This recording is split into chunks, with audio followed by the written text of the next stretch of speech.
आज की हमारी सत्संग का जो विषय है वो बहुत ही प्यारा और इम्पोर्टेंट विषय है। उस विषय में हम जानेंगे कि क्या कर्मों के कारण क्या हमारी मुक्ति का बंदिश है। क्या कि हमारे नीच कर्म किए हुए हैं तो क्या हमारी मुक्ति नहीं होगी। क्योंकि ये बहुत प्यारा विषय है और ये विषय को क्लियर करना बहुत ज़रूरी है। क्योंकि कर्मों के कारण हम ये समझते हैं कि मैंने बुरे कर्म किए हैं तो मेरी मुक्ति कैसे हो सकती है, मैं कैसे उस सत्य को प्राप्त कर सकता हूँ, कैसे परमात्मा को अनुभव कर सकता हूँ। ये बहुत प्यारा विषय है, तो सत्संग को पूरी सुनिएगा। और अगर आपको लगे कि जो बात मैं बोल रहा हूँ वो सत्य है तो सत्संग को शेयर ज़रूर कीजिएगा, जिससे सभी सत्य को जान पाएँ और सत्य का लाभ ले सकें। तो प्रथम हम बंदगी करते हैं। बंदगी मेरे सतगुरु कबीर साहब को बंदगी धनी धर्मदास साहब को बंदगी गुरु नानक देव साहब, गुरु अंगद देव साहब, गुरु भीखा साहब, मलुकदास साहब, गरीबदास साहब, रविदास साहब, अचरू राम साहब, दादूदास साहब, बन्नानाथ साहब, रोयल साहब, बाबा बुल्ले शाह सरकार, सर्वे संतों को बंदगी, सकल हंस को बंदगी, साहेब बंदगी सतनाम। तो विषय था कि क्या कर्मों के कारण क्या हम मोक्ष को प्राप्त नहीं कर सकते। तो अगर कर्मों के कारण ये बंदिश है तो हमारी मुक्ति नहीं होगी। बहुत प्यारा विषय है। प्रथम तो हम ये समझते हैं कि कर्म करता कौन है, कर्म उठता कहाँ से। देखिए, कर्म जो उठता है वो हमारे मन के कारण होता है। साहब कहते हैं मन बिन कर्म ना होता। साधु भाई, मन बिन कर्म नहीं होता, कि मन के बगैर कर्म हो ही नहीं सकता। मन क्या है? मन इच्छा है। किसी भी चीज़ की आपके हृदय में इच्छा होती है, ख्वाहिश होती है। जो ख्वाहिश है वही कारण है। मन का कारण ही कर्म है।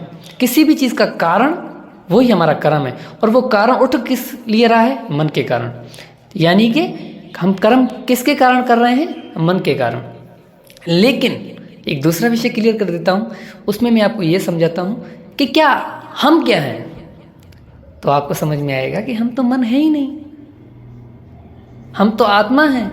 तो फिर हम कैसे कर्म कर सकते हैं? कर्म तो फिर जो है मन कर रहा है।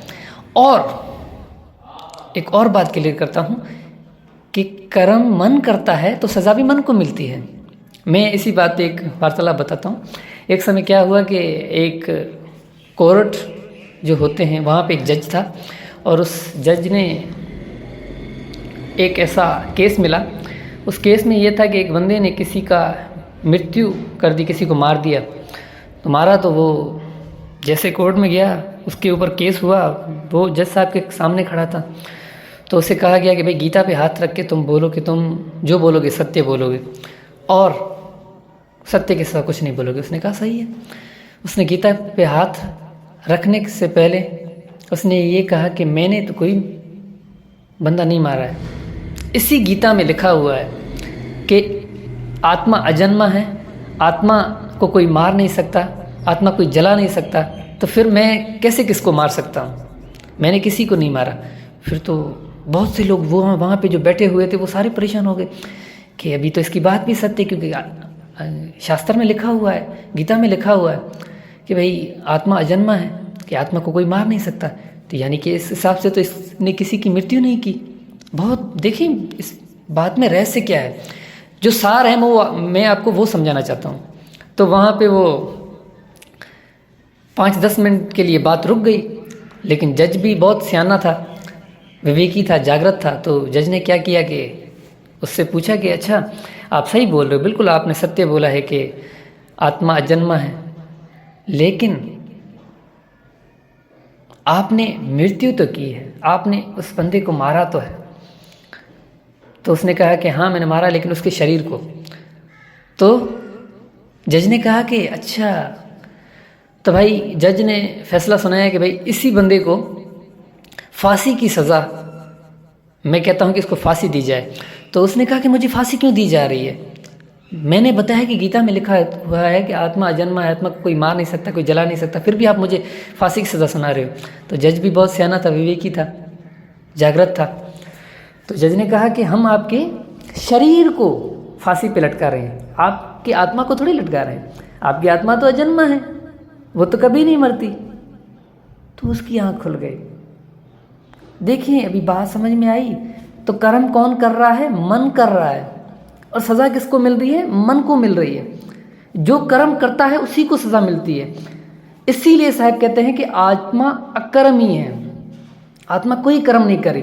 उस बंदे ने उस दूसरे बंदे को मारा, उसके शरीर को मारा, उसी के शरीर को उसने मारा। जज ने फैसला किया। अब क्या हुआ? दोनों के शरीर नाश हुए, ना कि आत्मा। अब आत्मा कहाँ गई? आत्मा भ्रम और भूल में है। आत्मा मन से मिली हुई है, कर्म कर रही है, कर्म कर रही है, कर्म कर रही है। जब वो ये जान जाएगी मैं अकर्मी हूँ, वो कर्मों से न्यारी हो जाएगी। अच्छा, क्या ये जानने के बाद कि वो अकर्मी है तो फिर क्या वो कर्म नहीं करेगी? फिर वो कर्म करेगी, लेकिन जागृत होके ये समझ जाएगी कि शरीर के लिए जो चीज़ ज़रूरी है बस वो ही करेगी, इतना ही कर्म करेगी। और वो कर्म कभी नहीं करेगी, वो जो भी कर्म करेगी जागृता से करेगी, और उसे ये पता है कि मैं जो भी करूँगा मुझे उसकी सज़ा ज़रूर मिलेगी। फिर वो कोई सा भी कर्म हो। तो उसको बात समझ में आ गई। तो कहने का भाव कि कर्म मन करता है, न कि आत्मा। तो मोक्ष बंधन नहीं है। अब मैंने इस विषय को इसलिए उठाया, अब वो बात क्लियर करता हूँ। मैंने कहा कि हम सिर्फ जागृत हो जाए ना कि मैं कर्म करता ही नहीं हूँ, तो हम मोक्ष को प्राप्त कर सकते हैं। सिर्फ इतना हमारे हृदय में विवेक आ जाए, हम इतने विवेकी हो जाएं, इतने जागृत हो जाएं, हमारी सूरत सिर्फ ये समझ जाए कि मैं अकर्मी हूँ। और सिर्फ समझिए ना, ऐसा फील भी करे, ऐसा उसको अनुभव भी हो कि मैं अकर्मी हूँ, और वो खुद को शरीर और मन ना समझे। जब खुद को शरीर और मन से न्यारा समझेगी तब ही वो अकर्मी हो सकती है। तो क्या हुआ, मैं आपको एक और इसी विषय पे वार्तालाप बताता हूँ। ऐसी बहुत सी वार्तालाप है, मुझे तो भी ये समझ नहीं आ रहा कि मैं कौन सी सुनाऊँ। साईं बाबा की भी है और महात्मा गौतम बुद्ध की भी है, उसके ऊपर एक और भी है। तो मैं महात्मा गौतम बुद्ध वाली बताता हूँ कि मैंने सुना है कि एक उंगली मार एक बंदा था। वो क्या करता था कि उंगली की माला बनाता था। उंगली काट के पहले बंदे को मारता था, किसी भी बंदे को जो उसको नज़र आ गया। एक जंगल था, उस जंगल में वो रहता था, और जो मनुष्य उसके सामने आता था तो वो उसको मार देता था। और फिर उसकी एक उंगली काट के उसकी अपनी एक माला बनाई हुई थी, उसमें वो पिरो देता था उसको। तो ऐसे करते करते उसने बहुत से लोगों को मारता गया। उसकी माँ उसके पास जाती थी और समझाती थी, बेटा ऐसा नहीं करो, लेकिन वो नहीं समझ रहा था। उसने बस ये ठान लिया था कि मैं 100 उंगलियां काट के एक माला बनाऊंगा। बस उसका ये एक कर्म था कि मुझे ये करना है, ये कार्य था। तब वो करते करते जब 99 पूरे हुए, 99, तो उसने विचार किया कि उसकी माँ ने विचार किया कि अब मैं भी नहीं जाऊंगी, क्योंकि बंदा जब अपनी मकसद को पूरा करना होता है ना, फिर वो ये भी नहीं देखता है कि मेरा अपना है या कौन है। तो उसकी माँ समझ गई थी, मैं भी जो है ये मुझे ना मार दे, मैं भी ये जो है मेरा ही ध्यान करके मेरी उंगली काट के 100 उंगलियाँ पूरी ना कर दे। तो उसकी माँ भी नहीं जाती थी।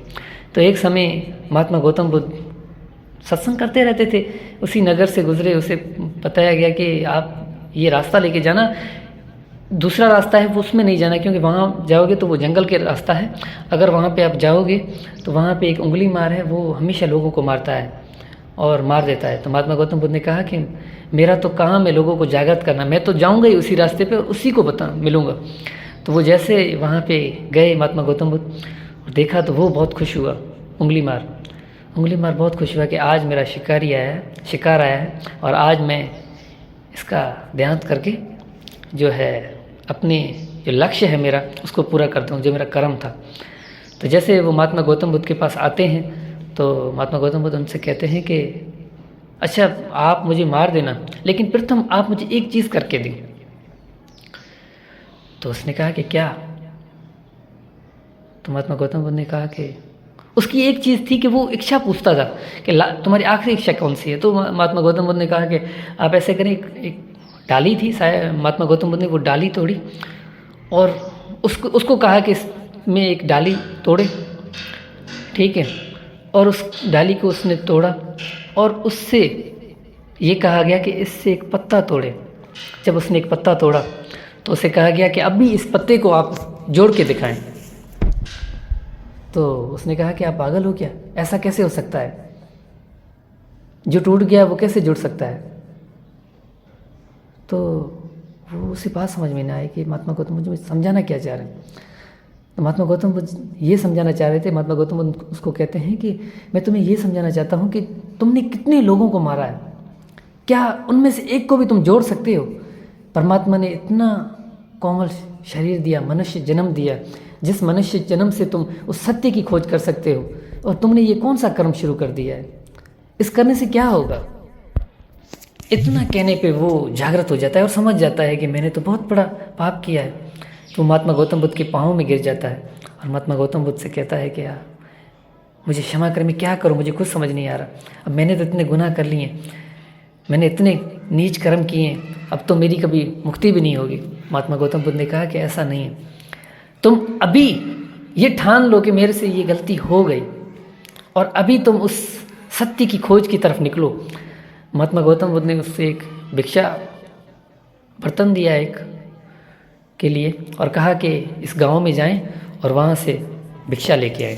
जब वो उस गांव में गया तो लोगों ने देखा कि उंगली मारा है, तो लोगों ने दरवाजे बंद कर दिए और कोई भिक्षा नहीं दे रहे थे उनके भिक्षा पात्र में।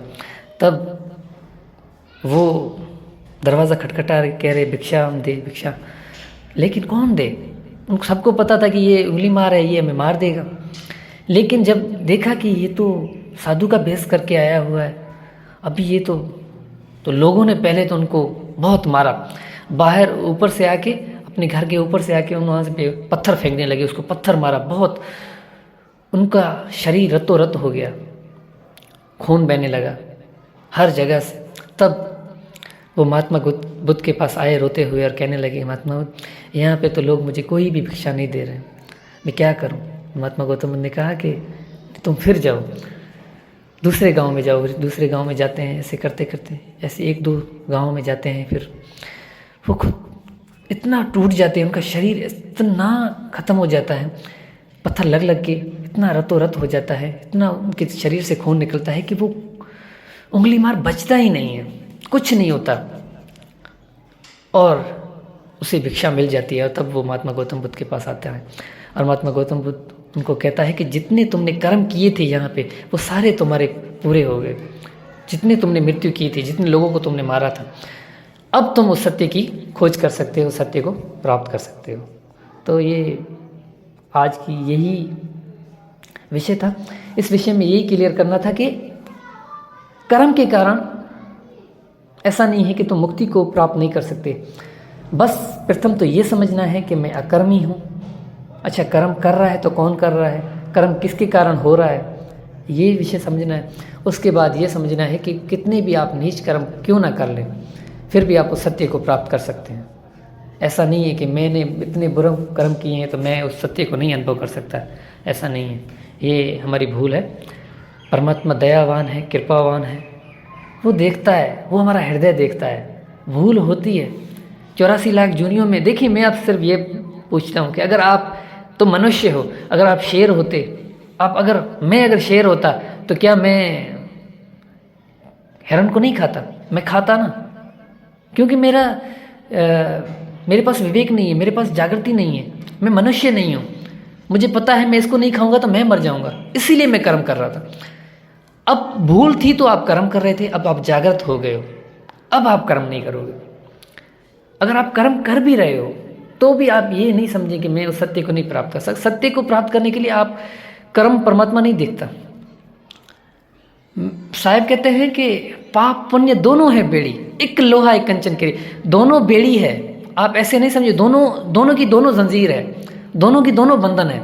आप अगर अच्छे कर्म करो, आप समझो कि मैंने बहुत उच्च कर्म किए हैं तो मेरी मुक्ति हो जाएगी, ऐसा भी नहीं है। अगर आप ये सोच रहे हैं कि मैंने बहुत नीच कर्म किए हैं, मेरी मुक्ति कैसे होगी, तो ऐसा भी नहीं है। कभी कभी परमात्मा नीच पे दया कर देता है और कभी कभी एक बड़ा दयावान और बड़ा जो है लोगों की खिदमत करने वाला, उन पे भी परमात्मा दया नहीं करता, उसको भी अपना सत्य का अनुभव नहीं करवाता। तो ऐसा नहीं है। परमात्मा ये जानता है कि आत्मा अकर्मी है और अब ये जागृत हो गया है, बस ये बात समझ जाए। तो यही आज की हमारी सत्संग का विषय था। अगली सत्संग हम बहुत जल्द करेंगे। आज के लिए बस इतना ही। साहे बंदगी सतनाम।